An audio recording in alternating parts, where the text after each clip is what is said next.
William Tully. Thank you, Mr. Chairman. Thank you, committee members as well. My name is William Tully. I am a professor of history at UT Austin. I'm also chair of the history department.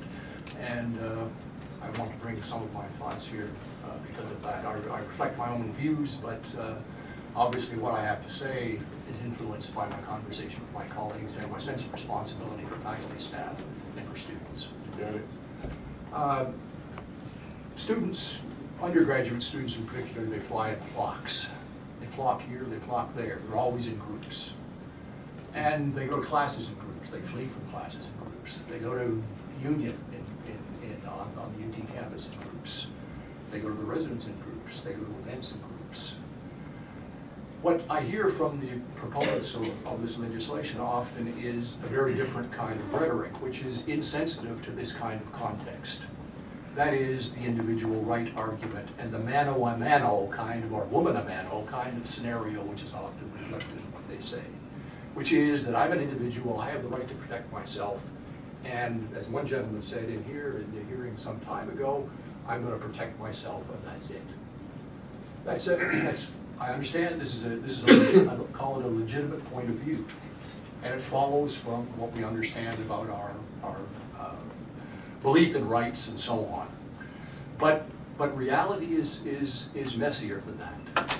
And when I think of what the history department does at UT, we teach each year something between 10,000 and 12,000 free credit courses in history in 2 regular sessions. We had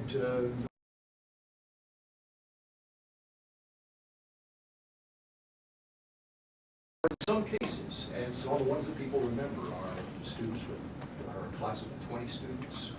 But the vast majority of students that we teach are in classes of sometimes 40, or more frequently 180, 265, 325, and so on. And here's the scenario, and I want you to think about this. The scenario that really frightens me in some ways is that I'm a 21-year-old concealed gun holder. And I've passed my test and so on, and but I'm 21 years old, and the testosterone is going through me.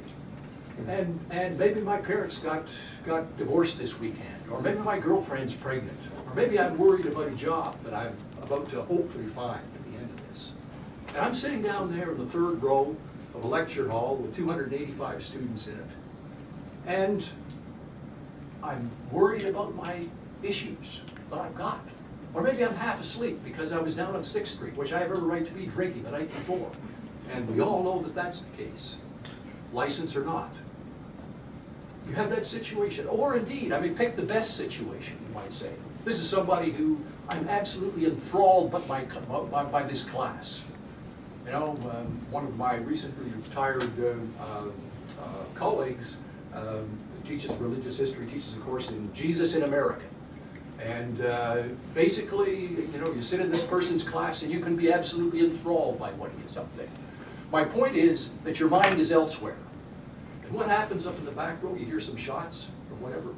By the time you get out of that and turn around, the adrenaline's pumping, you know, and maybe somebody else has pulled a gun in someplace, other corner. It's a bad scene. And look, I'm one of these people too. I grew up on a farm. I had my first gun when I was 9 years old. And the hardest thing to do is to be selective, even in a moment when you're bird shooting or whatever, as opposed to a situation like this. And that really scares me, truly, because that's more reflective of the kind of, as I say, group context in which we're talking about this issue. So I'm sorry, I've gone on here long. Let me say one other thing just very quickly, if I may, sir.